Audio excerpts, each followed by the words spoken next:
back together. No, yeah, no, I'll do it. And there we go. Let me go. All right. So yeah, thank you, Mose there. So I'm going to start over because now the streaming is streaming. Thank you, God Almighty. So poetry of all kinds is welcome. I ask you to respect the mic, keep conversations to a whisper, put phones in mute on vibrate, and do not distract the speakers. Remember, this is a petri dish, so avoid contact unless you use a paper napkin there. We like to get everyone on the mic. This is one of our longest traditions here. We have just over 4 minutes. We're at 4 minutes. We're trying to keep it to that. And when you hear the beeper go beep, beep, beep, beep, that means you're at 4. Try to wrap it up. And the timer is Guy over here is also the feature. Give him a round for that. He's the feature and the timer. Thank you. If you want to be in the loop, we have an opt-in email list. See me or one of the people over here who are not here yet. We have a Facebook page, and that link on the wall and that thing, that's where all the things that stream live eventually find a home. Mr. Natural was here a little while ago. He was the one who sets all this up.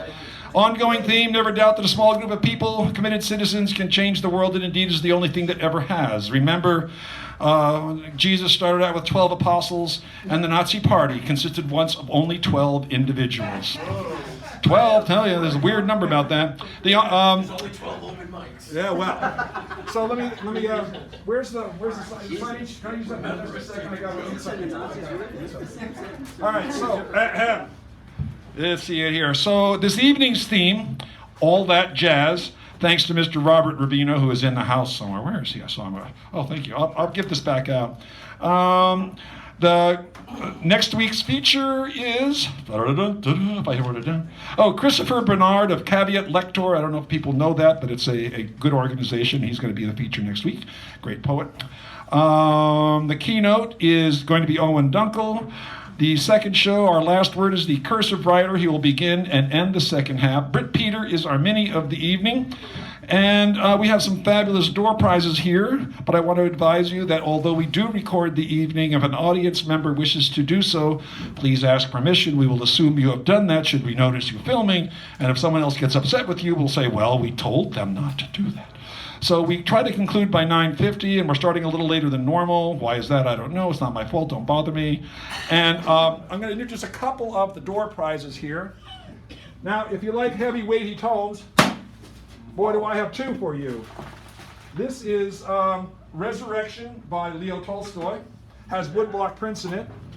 The Argonaut Journal of San Francisco Historical Art Society.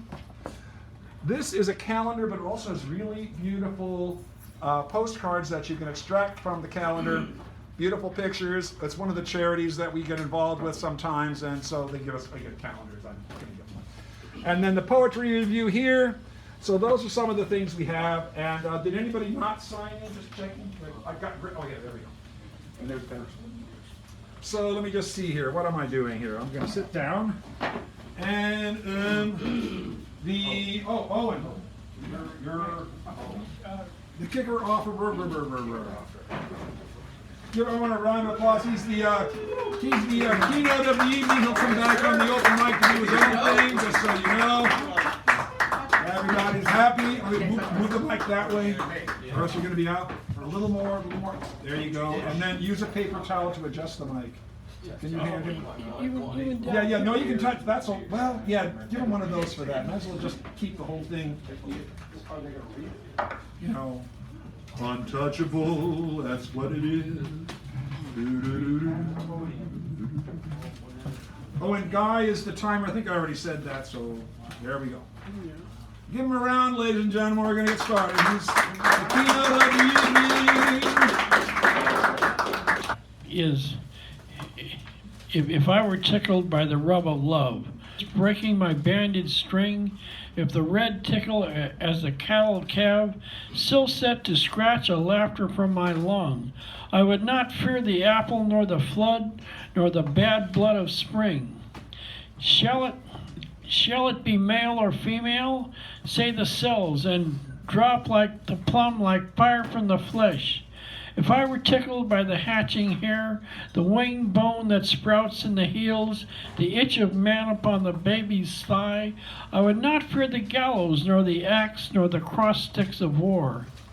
Shall it be male or female? Say the fingers that chuck the walls with green girls and their men. I would not fear the muscling in of love if I were tickled by the urchin hungers, rehearsing heat upon a riot's nerve. I would not fear the devil in the loin, nor the outspoken grave.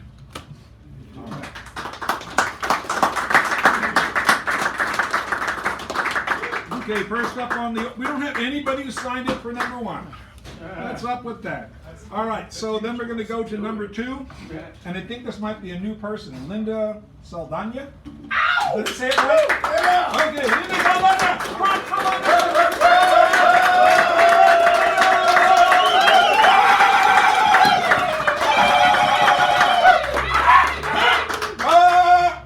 Hey, Jeremy! I'm glad this is already down.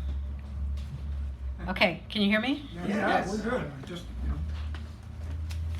Okay, I know everybody's all worried about coronavirus, but we gardeners have other problems.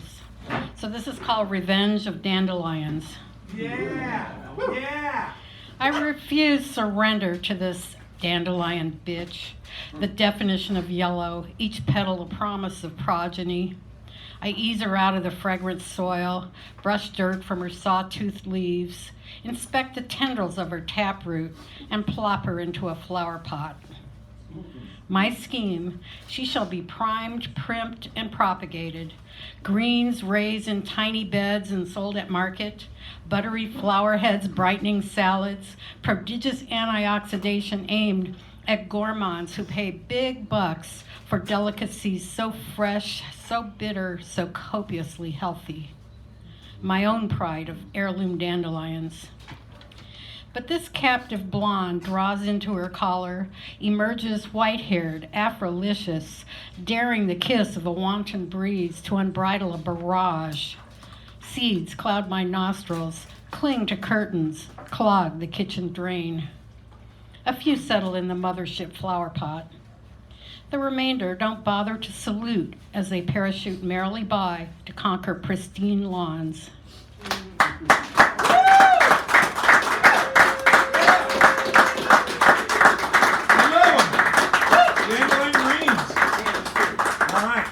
So now we have Owen coming back because, like I said, the keynote always comes back and does their own. So Owen, come on back up and give him a round, and then Reverend Brown, you're next. So you know. Oh, thank you so much. Oh, let me just tell you one other thing. When you do a poem or a piece by somebody else, I give you this so you can tell me the name of the poet and the poem or the whatever. So when I write it up, I don't always write. My default is Charge of the Light Brigades by William Henry Harrison, which is not who wrote it, but you'll see what I mean. All right. One of those songs. All right, excuse me, is there like this? Okay. Yeah. Good.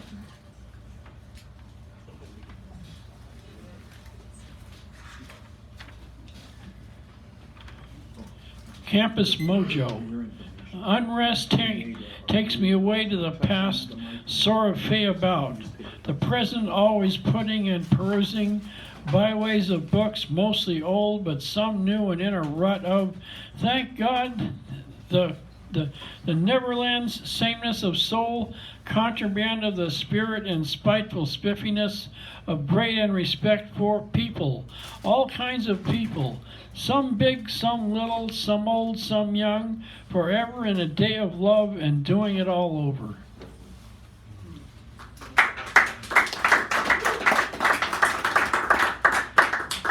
Lord, love a duck, fantasize and decide for yourself, romanticize a la romantique. La Fée is present and available. Say what you want and when you want to say it. I do take and give, an erratic and frantic man of sorts and sports that go about their way to play and frolic in the lanes and byways of the universe that is beyond me. Bye-bye, there is only solace.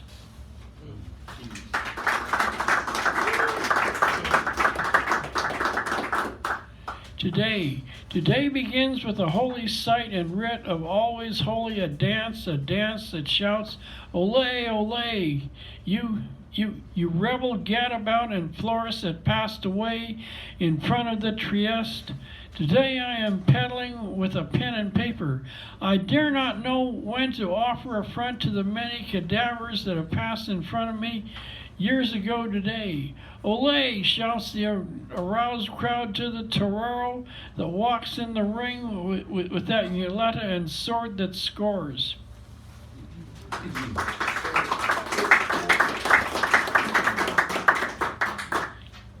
First, after Kurt Vonnegut. First of all, there is a train of thought. During the rain we so avoid the men and women come. When, why, or how we are so in awe of a vast uncertainty. Lo and behold, there is a dish of pudding and cake we wish for and are all given to praise, yes, praise for the folly and fun that is our hope and our desire. We wish and want and are all aglow and agog and wear and care for small things.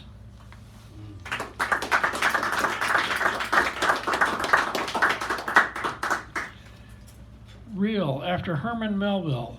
Real men at sea, pinioned to a deck for a fortnight, do what they can to forego all pleasures, all pains, cargo and waste of men and brethren, cast off to sand and frolic among the natives and islands of Mammon. Creative and sure of frolic and fun, hopping from island to island, oft in the days of free verse, not in the roars of rhyme and reason. There is a season of uncertainty there that is.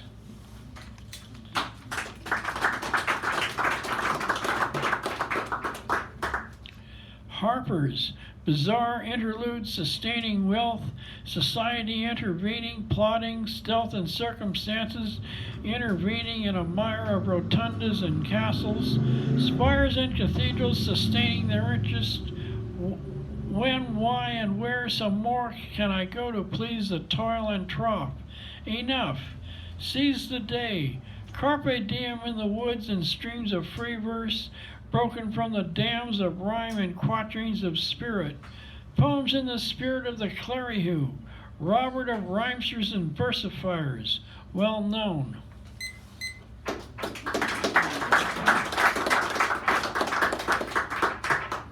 Question, after F. Scott Fitzgerald. Into the deep blue sea he dragged an O to be more than he should, more than I or me could score again and again in the birth of a nation of girth and width. Give me more than I and thou could have. The sky was blue and is now gray, going back and forth to and fro. Sick and well, weak and strong. Life goes on and we hope for the best. Stay away from the worst it can give. Thank you, Mr. Owen. Thank you very much.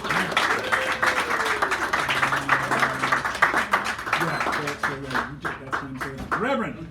Yep. Reverend, and then Tony. After the Reverend. Just saying. There.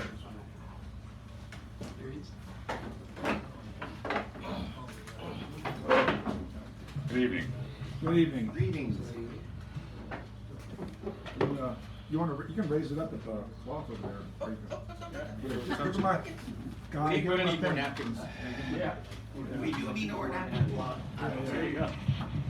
We'll run out of napkins. Yeah, we will. I touched all the napkins. Yeah, there we go. Napkins. All right, give them a round, please, so we can get this started. And then it's Tony, Hal, and Bob Dylan. Well, he said he was going to come. He may only be breathing hard, but that's another story. You wake up slowly, your mind an utter blank. The shadow of a memory that this has happened before quells any panic.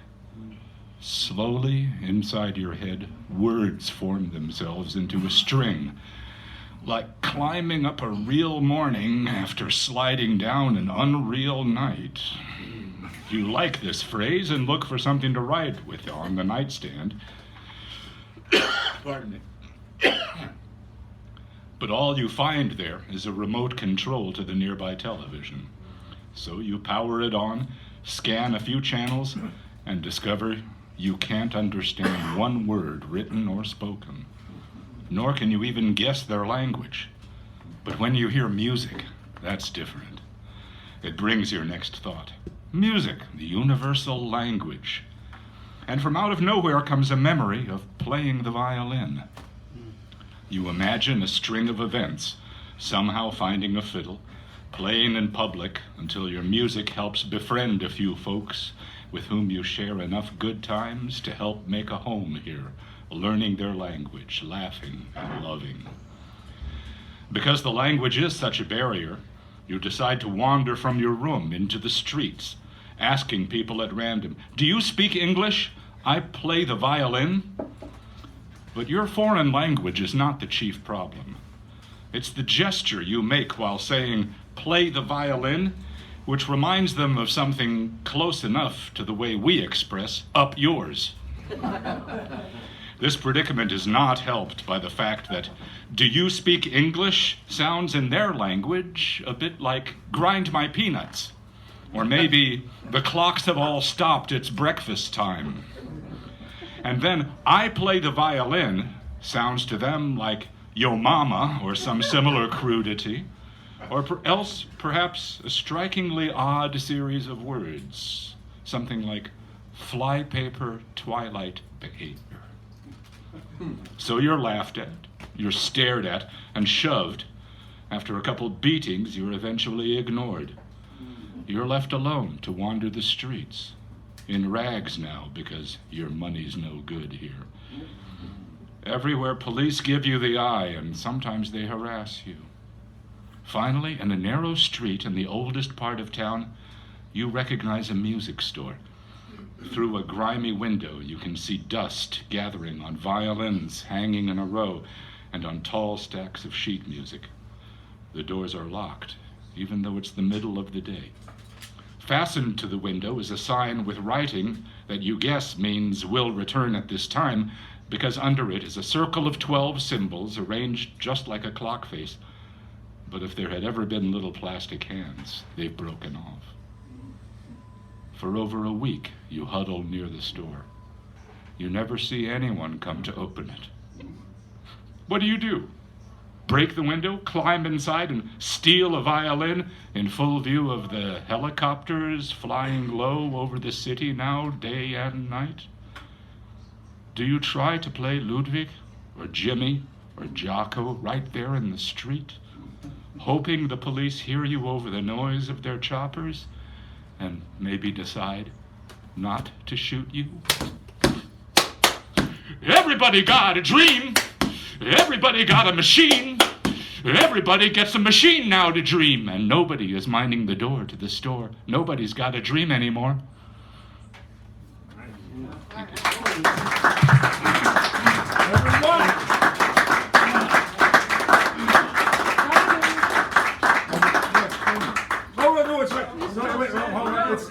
It's Tommy. I saw your name. I googled it up. It's Tommy. Live Tommy. Sorry, my The bad. other Tommy. The other Tommy. No, he's not Tommy. Just say it out loud. As they say in France, for crap's sake.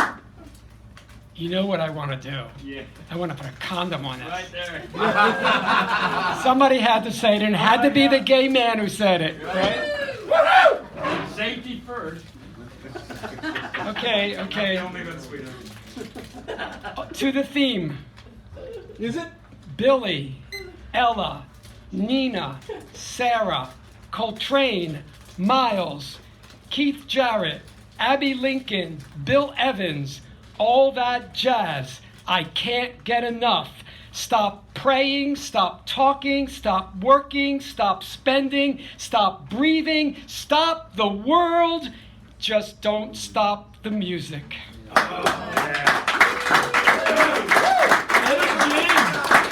And something very topical, and this is called pandemic. Oh. You get it? Good. Yeah, well. In his hands, it's become a pandemic.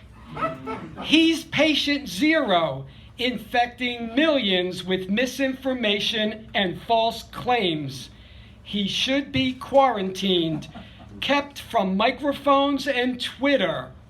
If you have contact with him, immediately wash your mind for at least 20 seconds with a strong disinfectant containing 100% pure skepticism. Ridicule is the only vaccine.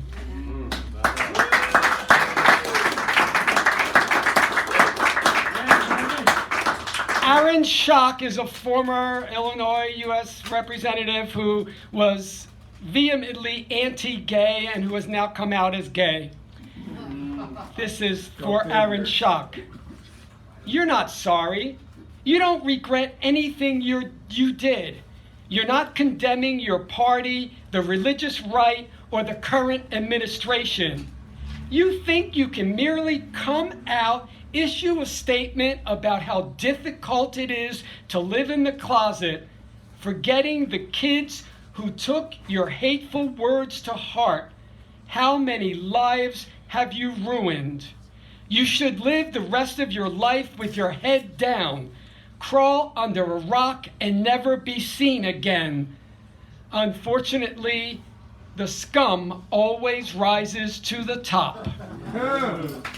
And finally, how do I really feel? I know. Finally, this is about one of those days, and you'll all recognize what I'm talking about. Keep your new age memes to yourself. I'm not taking a deep breath or realigning my chakras. Shove your yoga and astrology charts. I wasn't born under a bad sign. Being born was bad enough. There are no gods, no angels, no good or bad vibes, no ancestors guiding me. I'm a play that has no deus machina, no hero. The good guys can't possibly win. There's barely a handful of them left, and Diogenes is nowhere in sight. Scotty's fallen asleep at the teleporter. I've stopped reading the news. What's the point? It's always catastrophic or a joke at my expense. And I'm too cowardly for suicide to be an option. Thank you. Bravely said. Right now, no, Tony Olorando. The one and only. They broke the mold. You can call him this, you can call him that, but he's here and that's that. My kids call me Papa the Poet, the poem maker. And you know, they're right. I take each letter and I stitch it into a word that is then stitched into a garment woven with love, purposely, left with holes in it, so some of my words could breathe and others could bleed out. As they cascade down my tongue to unlock and open mics throughout the city. And of all the open mics in the Bay, we landed at Sacred Grounds today. My kids call me Papa the Poet, the poem maker, and that I really like. And tonight, I speak what this Papa wrote into an open mic. Thank you.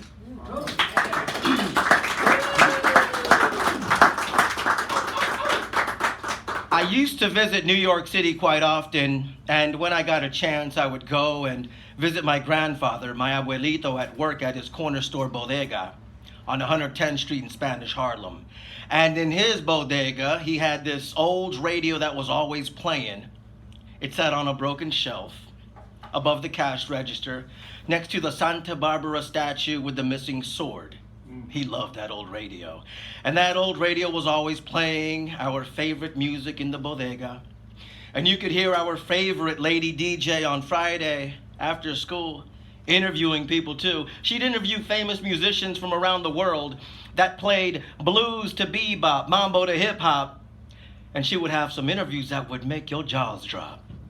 She played jazz hard and poetry soft, and then snuck a slow song in there that would knock your socks off. I love that lady DJ, and my abuelo loved that old radio.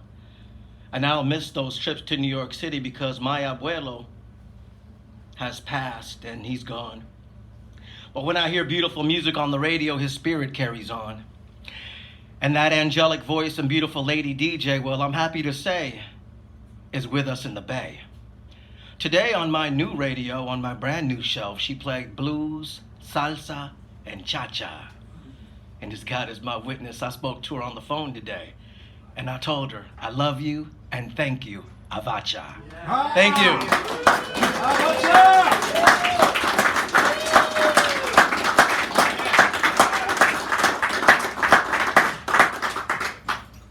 And now we have Hal Robbins, correct? Yes, it is correct. Is it correct, Hal? It's the correct Hal. The correct Hal, not the incorrect Hal. The incorrect Hal will not be here tonight. How can you tell the difference? The evil twin's got a mustache. Well, this is related to the theme because this lyric was called by one critic word jazz. No, it's by Bob Dylan. It has a strong metric structure, but then he adds more syllables than it needs to deconstruct the lines, and it's very playful in that way, like musical jazz is. And it's called The Ballad of Frankie Lee and Judas Priest from his album John Wesley Hardin of 1969. Well, Frankie Lee and Judas Priest, they were the best of friends. So when Frankie Lee needed some more money one day, Judas quickly pulled out a roll of tens and placed them on a footstool above the plotted plain, saying, "Take your pick, Frankie boy, my loss will be your gain." Well, Frankie Lee, he sat right down and put his fingers to his chin, but with the cold eyes of Judas on him, his head began to spin. "Would you please not stare at me like that?" he said. "I know it's just my foolish pride, but sometimes a man must be alone, and this is no place to hide." "All right," said Judas with a wink. "I'm going to leave you here, but you better start picking which of those bills you want before they all disappear. I'll do my picking right now. Just tell me where you'll be." Then Judas pointed down the road and said, "Eternity." "Eternity," said Frankie Lee with a voice as cold as ice. "That's right," said Judas Priest, "eternity, though you might call it paradise." "I don't call it anything," said Frankie Lee with a smile. "All right," said Judas Priest, "all right, I'll see you after a while." Well, Frankie Lee, he sat him down, feeling low and mean, when soon a passing stranger burst upon the scene, saying, "Are you Frankie Lee, the gambler whose father is deceased?" "Well, if you are, there's a fella calling for you down the road, and they say his name is Priest." "Oh, yes, he is my friend," said Frankie Lee in fright. "I do recall him very well. In fact, he just left my sight." "Yes, that's the one," said the stranger, as quiet as a mouse. "Well, my message is he's down the road, stranded in a house." Well, Frankie Lee, he panicked. He dropped everything and ran until he came unto the spot where Judas Priest did stand. "What kind of a house is this," said Frankie Lee, "where I have come to roam?" "Oh, it's not a house," said Judas Priest. "It's not a house, it's a home." Well, Frankie Lee, he trembled. He soon lost all control over everything which he had made, while those mission bells did toll. He just stood there looking at that bright house, as bright as any sun, with 24 windows and a woman's face in every one. Then up the stairs ran Frankie Lee with a soulful bounding leap, and foaming at the mouth, Frankie Lee began to make his midnight creep. For 16 days and nights he raved, till on the 17th he burst into the arms of Judas Priest, which is where he died of thirst.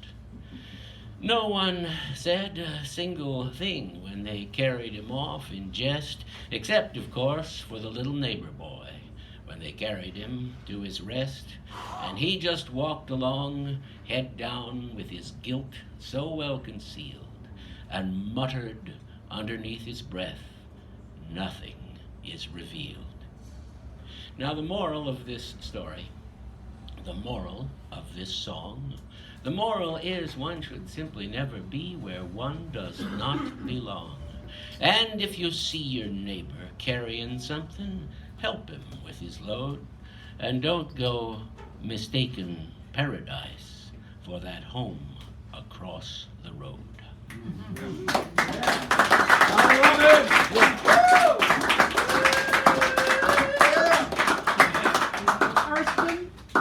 Hurston? Kirsten? And this is your first time here, yes? Yes, it is. All right.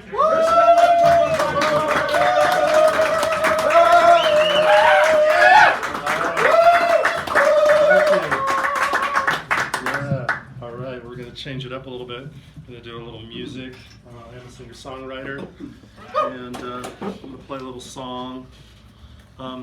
As a creative person, I don't know if you guys have ever been through this, but sometimes like you try to play it safe and kind of try to avoid doing whatever it is that you do, just sort of play it safe a little bit. And you know, if you're a creative person, it just always comes back and won't leave you alone. So that's a little bit what this song's about. It's just called "I Am Your Dreams." That's me, the next one.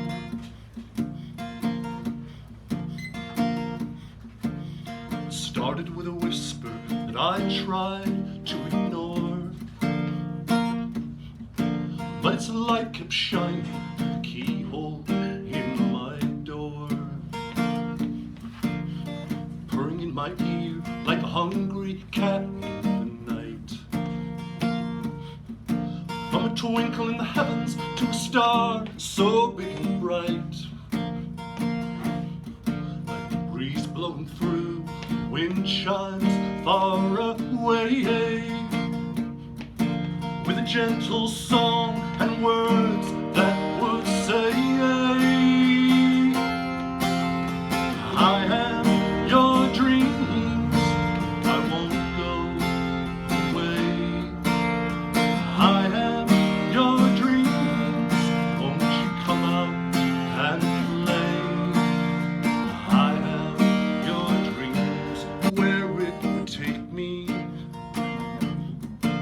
So I ran away, hide in the shadow to safety, like the rumble of a train that chased the windows and the walls. I heard its roars in the darkness and its laughter out in the hall. I saw twirling sticks of fire, the cliffs above a raging sea. I am your dreams, you'll just open the door. I am your dreams, I can give you so much more. There is a flame that's fighting to burn bright and free, so hungry to shine its light for all the world to see.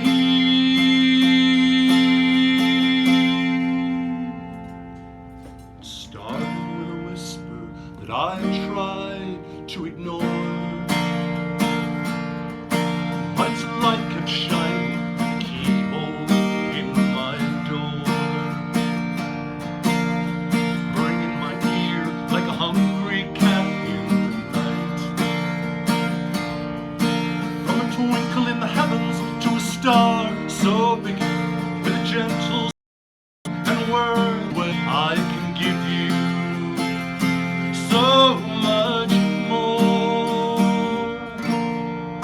Beautifully done.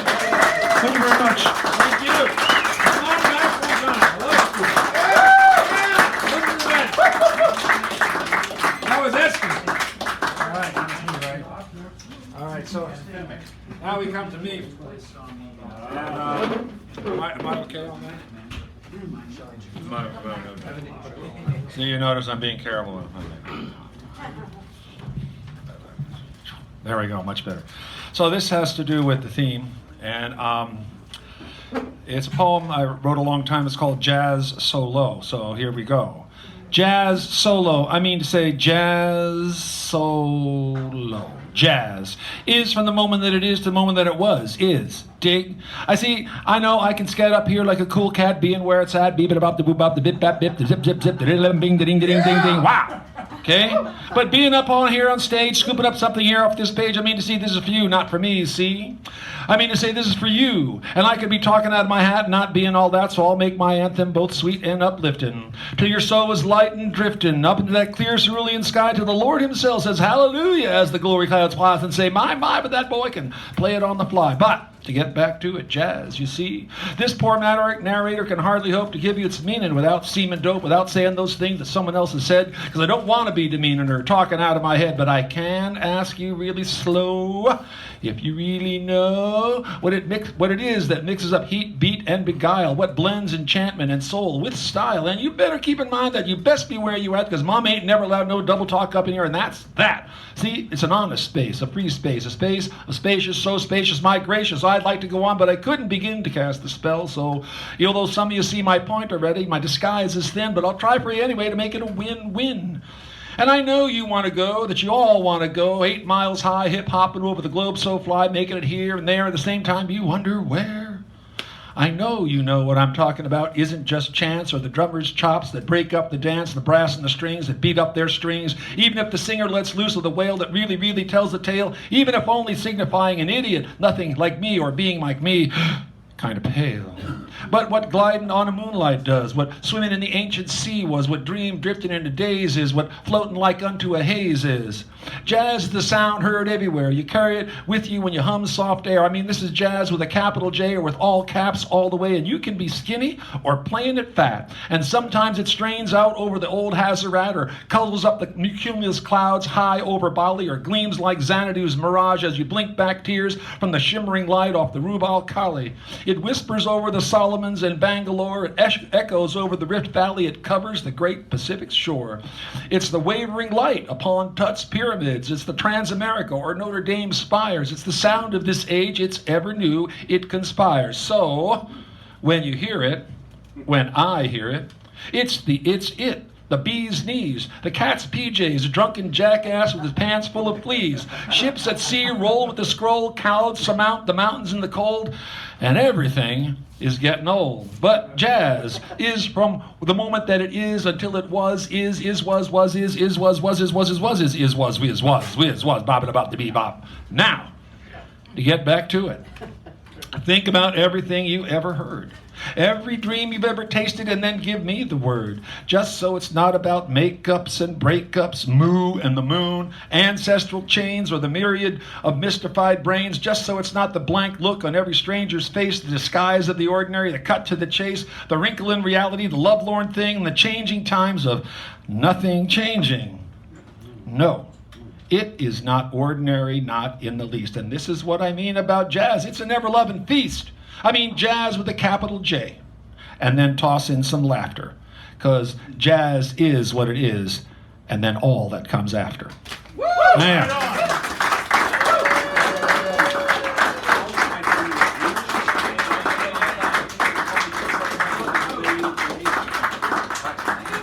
Oh yeah, I just had to make some kind of, never mind, a rearrangement of a few things, and the people who are involved will know that as soon as I know what I'm doing.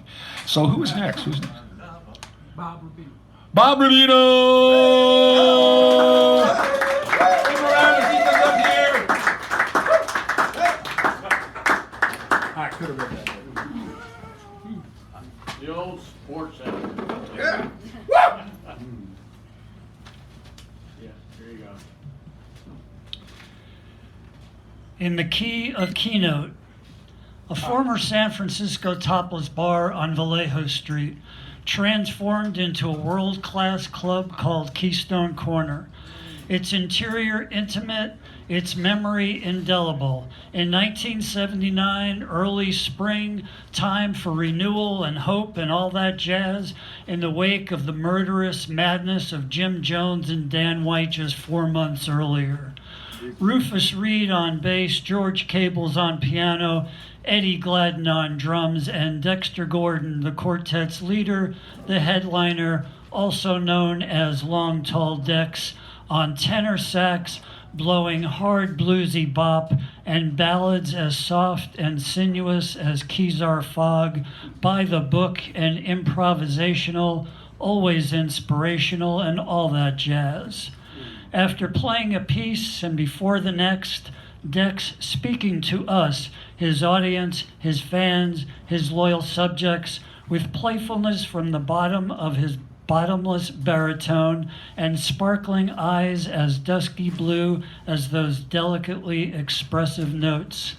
A sophisticated giant, regal in bearing, a kindly king in his round midnight kingdom, with gratitude and pride and joy and all that jazz, holding the instrument of his genius as if presenting a newborn savior or a fragile treasure for all to marvel at, while absorbing adulation, wave after warm wave of affection, healing applause, revealing perhaps we discovered in his performance, in his craft and art, earthy and ethereal and all that jazz, long lost love come home to our Keystone Corner of the world.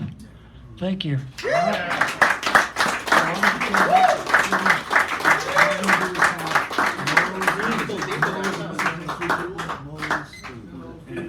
He has to do something special. Like Mose and then Brandon and then. I missed out on all that. All right. So, per my prior confusion. So, a momentary delay in having the feature come on because we're waiting for a special friend of the feature to show up. So we're going to take the next people who are, well, after the, never mind. So Mose, I'm going to have you come up in like 10 seconds or 15 seconds or something.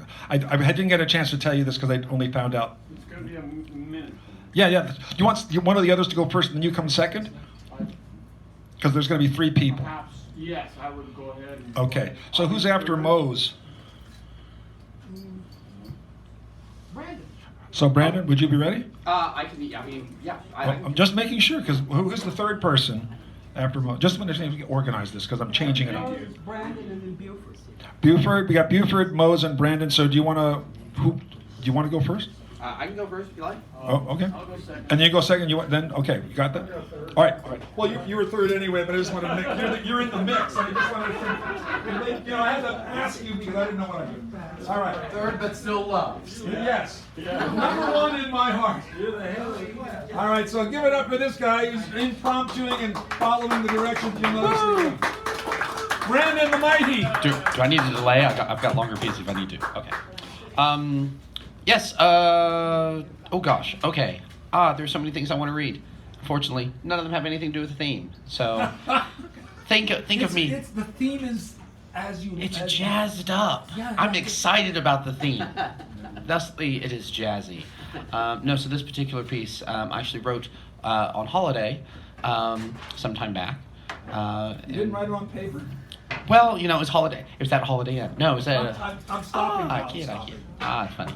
Anyway, no, so it's called Hello Me. There are certain times in life that we must wait and wait patiently for. And it's hard for a type A, ENTJ, slightly neurotic, go-getter, speed freak like me to wait at all. So I don't. I consider the idea that time travel might be a possibility, and that me, sitting in the corner of this hotel bar, wearing a black hat and a set of blue headphones, out in San Juan, at a table for 2, with only one menu, is a fixture in time, waiting just for you to show up, and and tell me not to complete what it is that I want to do, leaving room for the doubt in my mind that only you could occupy by sliding the chair out in front of me and telling me that it's all okay, that I don't need to write this letter because it's already been read. And you, my future self, can forget the things I ask for forgiveness in it, even though it's not addressed to you. That time alone heals all the wounds I made, and I don't need to go to great extents to keep puncturing holes in my skin in order to feel okay. That the bruises heal. And the next time I fall in love will be real and forever. Stronger than the times before. And I will eventually dance until I have no more steps left to give to a partner who's been behind my eyes my entire life. And we can talk about how all my stories end until well past closing time. And the bartender kicks us out, too drunk to go anywhere, laughing into this American night, because the first memory we shared is how we shortchanged the waiter for our drinks. And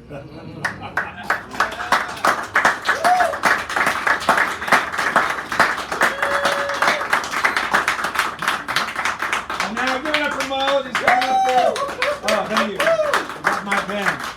Track save. I'm gonna watch that. Call it the evening of the white, napkin here. Yeah. Yeah, I can lower that. No, I got it. All right, just make sure.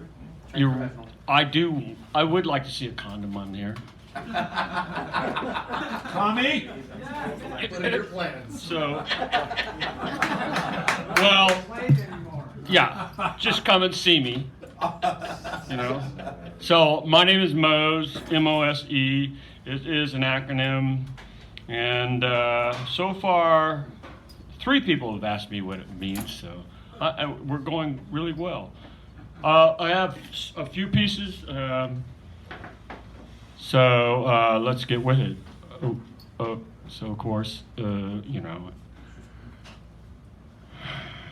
So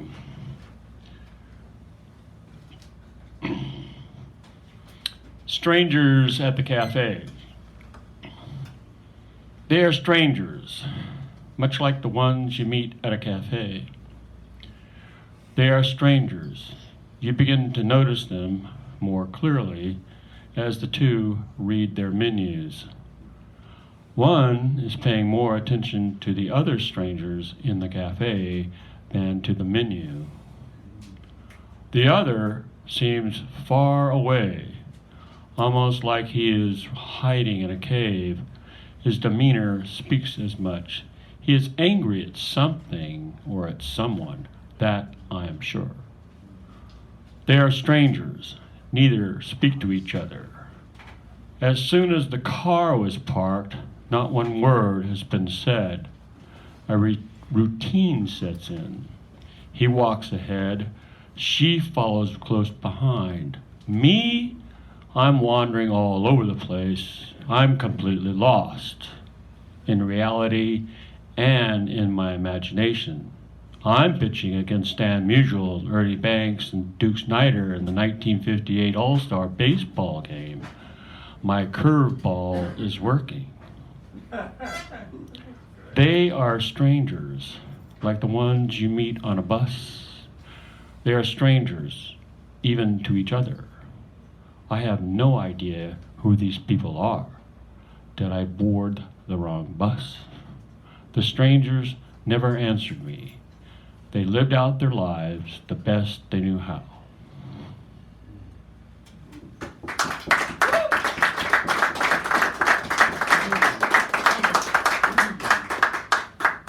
Into the rear view mirror. Codependency is another word for desire. We ache to be wanted and loved, yet we drive along, looking in the mirror and asking ourselves, why didn't they turn around? Or at least try to raise ourselves above selfishness and learn to acquire higher ideals than greed for someone else's soul. And just love the one who loves you the best. For the rest will be satisfied with a taste of your pleasure and never see the whole of you. Sometimes we are fortunate to be guided by our soul, and sometimes we are driven by our ego. Do we hang on or let go and be born again when we meet our danger? And finally become whole, and finally become real.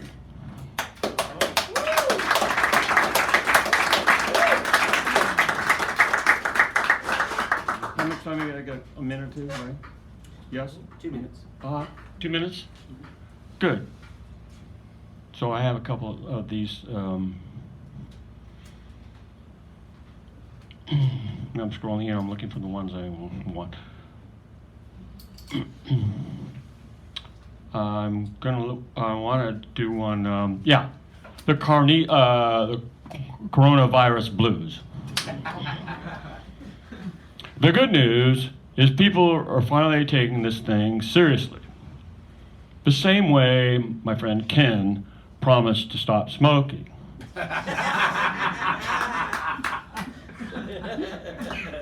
Ken died crossing Market Street in San Francisco in 1987 on his way to his favorite smoke shop. Who knows what will kill you?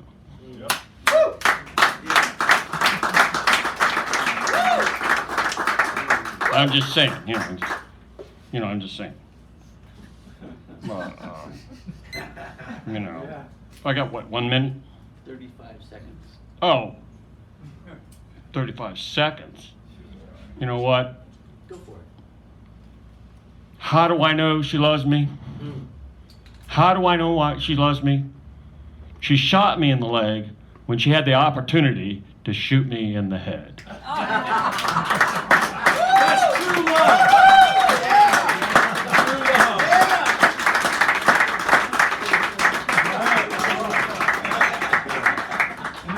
Buford coming up here, and then I'll introduce the future teacher of the evening. Future. Buford, give it around. Come on, I don't hear that out there. Oh, you agree with them? All right, let's see. I practiced that art. Yeah. All right, this is called Pete. Hey, you hear it? No, you're talking about hands on the microphone. Oh, that's right. See, I knew someone would do this, but that wasn't me. If you did, you did. If you're alive, you're alive. Who knows what'll kill you, right? All right, people, especially you. People, speak through the library. Spread all out. Some talking at the front, people in the middle, some in the back. Concentrating on their lives, young or older, with toothpicks, getting food out of their teeth. Life's great, claims the phone on its logo. When I turned it on, variety, my friend craves. All right, let's try this. I was observing some more. I just hang out in the UCSF library before I come over here. Women smiling on the chair directly across from me in the library. Her fingers, one woman, turned inward on her hair. Headphones plugged in. There's an amazing observation. There you go. This is called phone. I'm in the library. It's quiet. Then comes on again my little cell phone. A rectangular I want to read that line again, Yeah, because yeah. I like this line. All right. A rectangular clock base stares at me. All right. You're okay?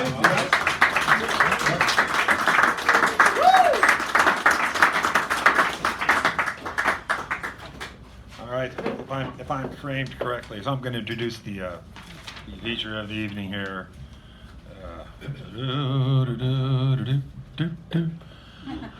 Oh, but before I do that, this is just like a Buford. You made me think of this, or or the other somebody did. Maybe it was you with the guy who didn't know he was going to die.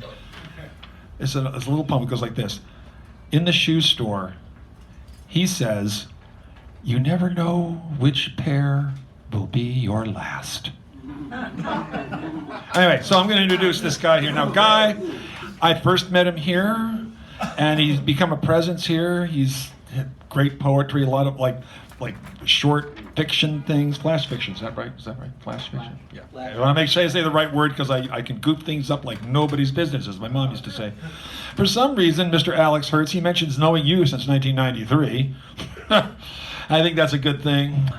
He got his MA in creative writing from San Francisco State, where he started teaching, and then he evolved into a career as a story midwife. You know what I mean by that? A story midwife, got that out there? Now this is interesting. He was a Peace Corps volunteer during the Civil War in Guatemala and had to be evacuated, so that must have been adventurous. I didn't know that. 750 stories and poems published, and so he has 5 books out right now. The one that I am interested in is Edible Grace, Edible Grace, lyrical microprose, and he has a book coming out this year from Nomadic Press. Is there a name for that thing? Called Nomadic Nights. Called Nomadic Nights. So he has a book coming out. When he does that, he'll be back here and probably we'll brag on him about that. He's been a featured reader at Voz and Tinta, Get Lit, and then this place called Why There Are Words. I like that. Lit Crawl and Moondrop Productions. He lives out on a houseboat, so he walks the plank daily. And everything in this little thing is true. And you're going to enjoy himself. You are going to enjoy him as much as I have enjoyed him. Then we'll have a good time together. So give it up for him. This is Guy. Give him a Guy Beater. Come on.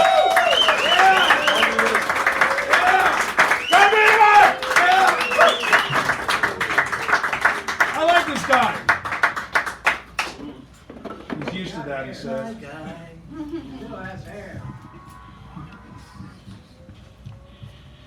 It's all true, especially the fiction. Actually, just a slight correction. I've actually been rejected 750 times. Only? But I've had 150 accepted, so I'm There you go. batting. That's what it said. I'm batting 216, so I'm a little above the Mendoza line. Yeah. I want to thank everybody for coming out. Just as an aside, I was having coffee with Dan one day, and I knew he was a teacher, and I had an old friend who was a teacher, and I said, "Do you happen to know Alex?" Turns out Alex and Dan know each other from way, way, way back. I think Alex might have been your teacher, your mentor when you were starting to teach. In 90-something or other. 80-something. 1987. So what a coincidence, just the little Venn diagrams of people. And anyway, so thank you all for coming out here. And I think that in the face of malaise, what I'd like to do is order straight shots of love on the house tonight. Although we all know that love isn't always straight. Sometimes it's not even always love.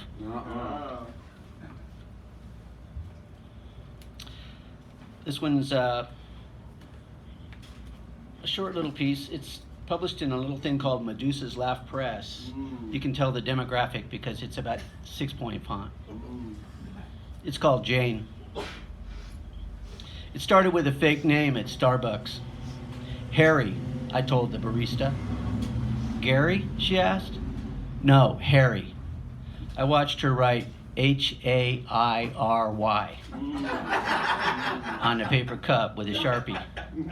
Harry was an old dude's name, a name that belonged to a different generation like Walter or Dick or George. Wait, was I old now? And Harry?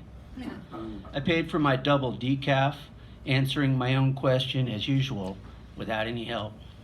All that day I used fake names. At the dry cleaners I was Johann. At the dog park with my sister's corgi I was Rolf. On a blind date that night I became Cam. With a K, I said, making that part up on the fly to the woman, Jane. Or was it Frida? Most people stretch the truth about age. For me, it was all in a name. After the second scotch, I fessed up. Jane looked at me kind of funny after that, and I could see in her dark eyes that there was no going back. Not to the truth, not to the first hug, and not to her place, or mine. Pity. I was into her, a poet who liked Black Label, who wore high boots, named Jane. She asked for our check before dessert from the waiter, Paul.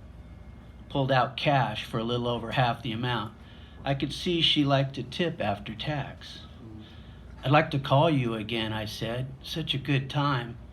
Jane, what's your last name? She closed her small black purse, flashed a fading smile. Doe.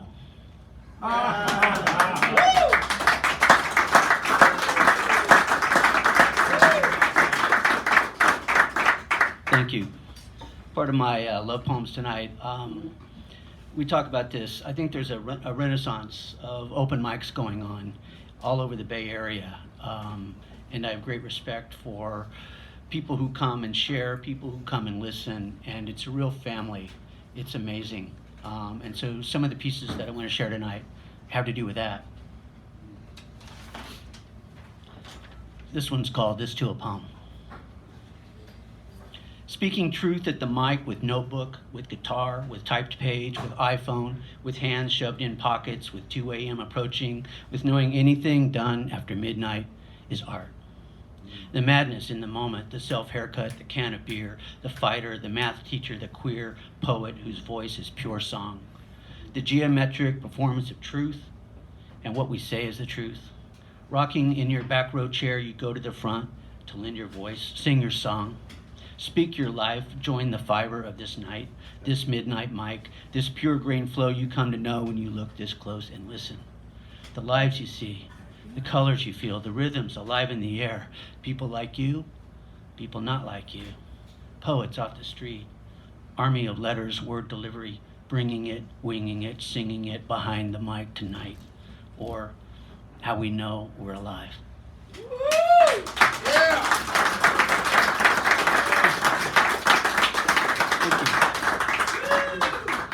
This is Edible Grace, and the woman who runs it is fantastic. Her name is Claire McQueen. She has a literary magazine called McQueen's Quinterly, and if you want to send stuff out, I advise you to recommend sending it to her. She's just marvelous to work with, and she put this little book of mine out, and I just thought I'd share a couple from here. This one's called Rue De La Boucherie.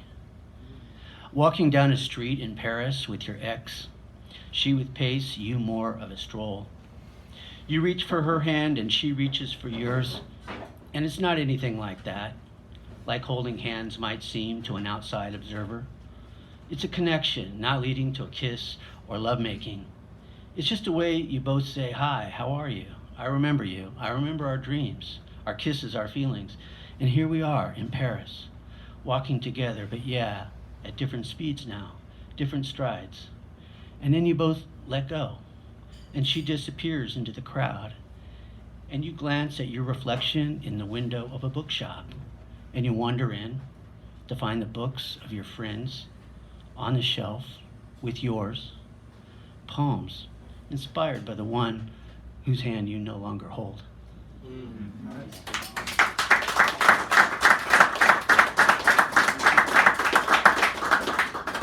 This is a little piece of microfiction called Mr. Shortcut. I call my boyfriend Apostrophe because he's so possessive.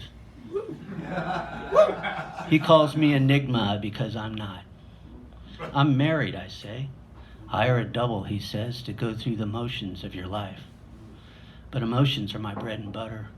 Why hire a Sherpa to pack your gear up the hill? Dad was Mr. Shortcut, always a quicker route to Uncle Stout's, though he hated iced tea and saying grace before a Sunday lunch of oniony enchiladas beneath an abstract watercolor of the Holy Trinity, painted by Cousin Vince one summer in jail. Be with me, pleads apostrophe. Stay away, I say, only luring him closer. We're a pair of docks on a shameless sea. A misplaced metaphor, an ill-conceived pun, a comma, coupling two thoughts, trying to be one.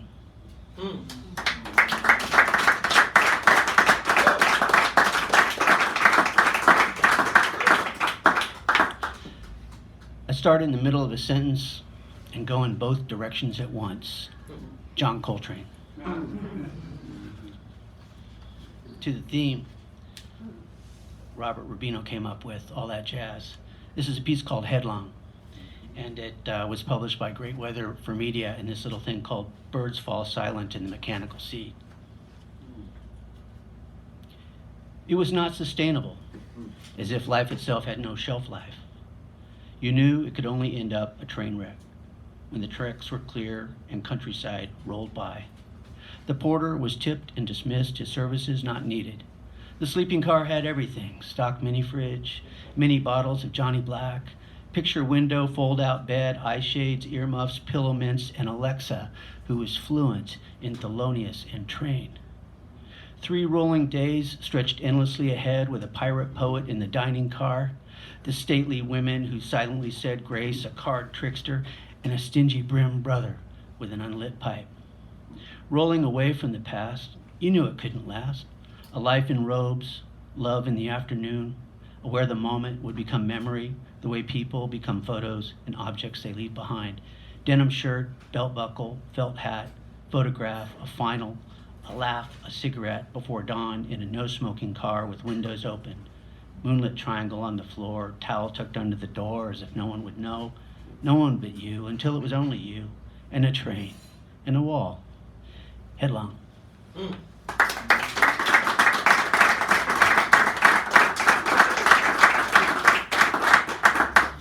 It's a little short story. It's called This Is Not the Story I Intended to Write. Lester curled his lip and tapped the paper with his new number 2 pencil. Had he heard right? The teacher sure didn't look like any teacher he remembered from 30 years ago. This guy needed a haircut and shave. He wore a Levi jacket straight from the job site. Now he wanted the class to just start writing. Writing what? Free write, the esteemed laborer turned professor called it. Free?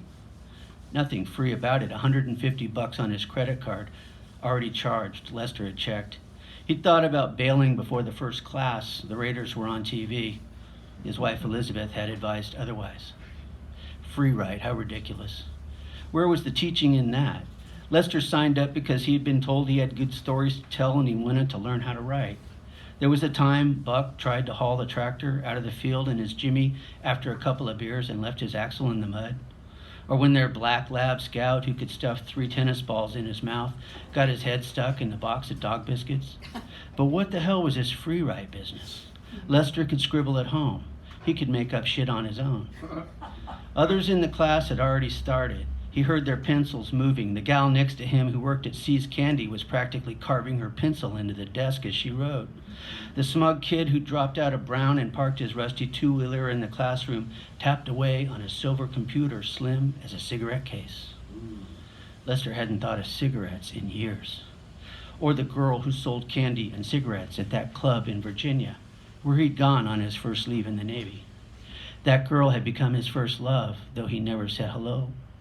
But he'd watched her all night, watched as the officers with money bought stuff from her they didn't need, just for the chance to see her smile. Lester decided that one day he would have the money to do the same. Money and the means to stand on his own, not be dependent on anything or anyone. Well, he almost made it. He thought of Elizabeth, wife now for 44 years, how she was the best thing that had ever happened to him, and how even now he wouldn't be sitting in this chair remembering or writing without her. And someone called his name. Lester looked up as if from far away. The teacher smiled. The C's Candy gal leaned over the aisle as if to copy his answers. Even the hipster from Brown with that ridiculous neckbeard gazed with interest from across the room with his round intellectual glasses. And when the instructor asked if he would like to share what he had written, Lester cleared his throat. He looked down at his paper, now mysteriously filled with words. Well, he answered, this isn't the story I intended to write. I don't even know where it came from. But sure, here goes.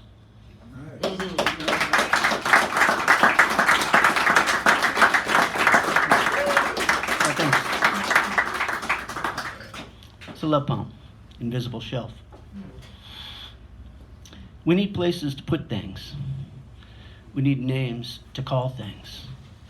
We need to say what needs to be said, even if we don't know how to say them, and even if they don't need to be said. So in the end, I built an invisible shelf, a shelf only I can see, where words don't fail, where rudimentary skills don't mangle, where things I later wish I hadn't said don't bruise or spoil. I can really only do two things in this life. I'm doing one now, building an invisible shelf where I can put how I feel about you, so I can see with much love what it's really about, what you mean to me with no weirdness or misunderstanding or wrong label. So if you were to find this poem on the fiction shelf, or this little fiction in poetry, this avocado in the bin of tomatoes, this toothbrush where aluminum foil should be, know that somewhere in a market, in a bookstore, in a house that floats, there's an invisible shelf where sits how I feel about you, and nothing else.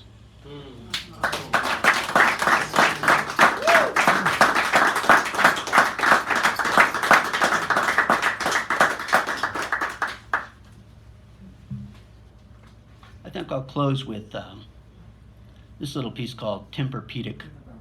Oh, do I? Yeah. Okay. Let me go. Okay. All right. I'll do a couple more. Thanks. All right. There's a couple in here. One's called Lick the World Clean. Waking up, the line of a poem disappears with other dreams and ideas in your head. Go on, the line says. You get up. I'll hang out here for a while. You make coffee, feeling like you left money on the table, feeling like the scotch that seemed so essential last night is this morning's mistake, now being worked off over time. So you use your listening pen, your telescope journal, your chair and coffee, and the two cats, both now fed, steer you back to that line as they lick the world clean. Ah. I love that.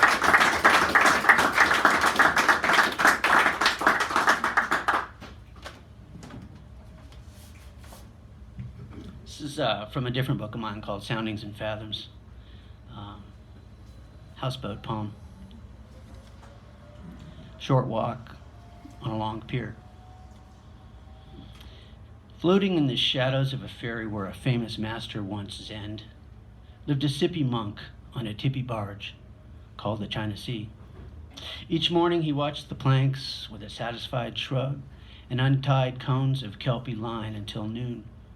At lunch he played chess with seagulls on his skiff, and when high tide arrived he paddled to the no-name for beer and red leaf po until closing. No books were written about him. No one came to his door, but his elegant wisdom glittered like sea glass on the ocean floor. Lifting a conch shell to his ear, he heard the whisper of the universe. Placing the shell to his lips, he answered its call.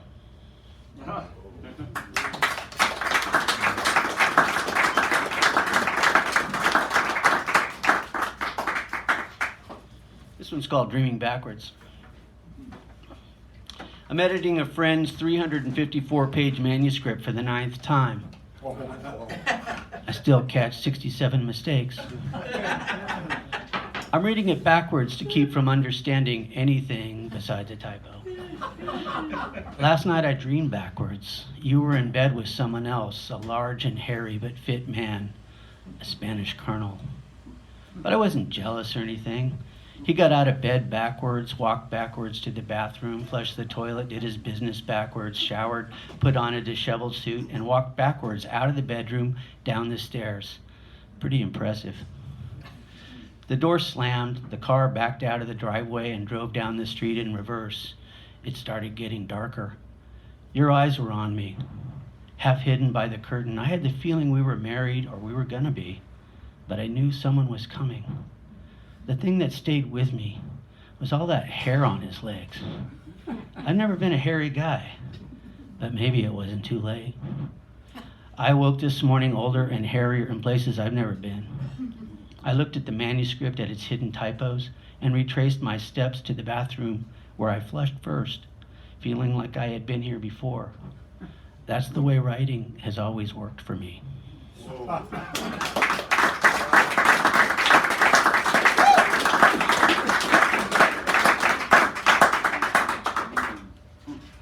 Okay, I think I'll close with a short piece called Ape Man.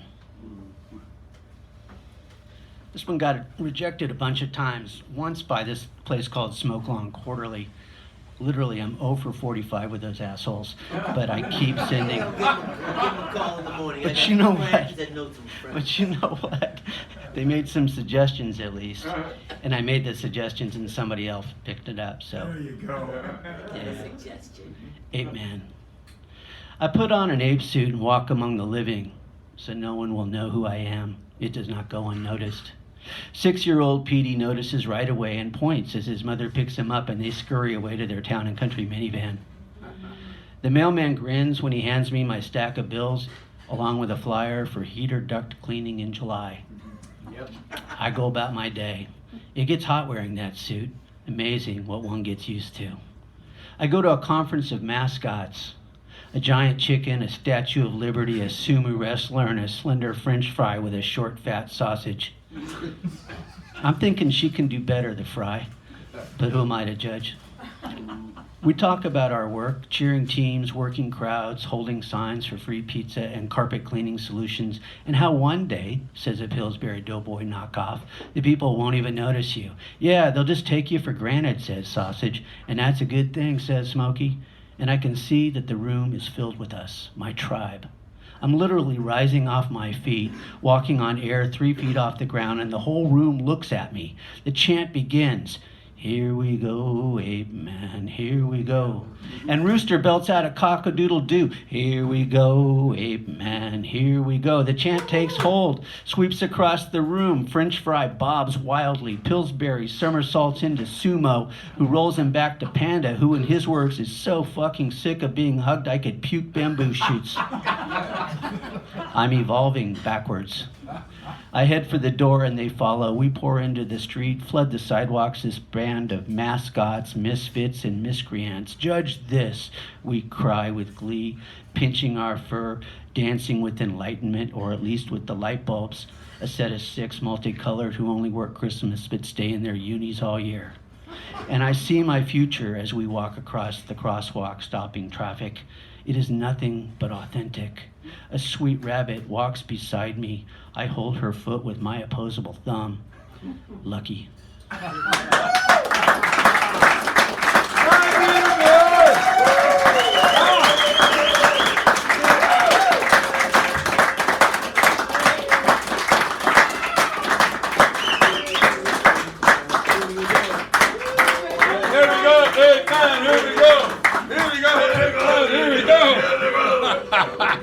So we're going to take a quick break. We're going to be back in about like 5 minutes. We got a great second show.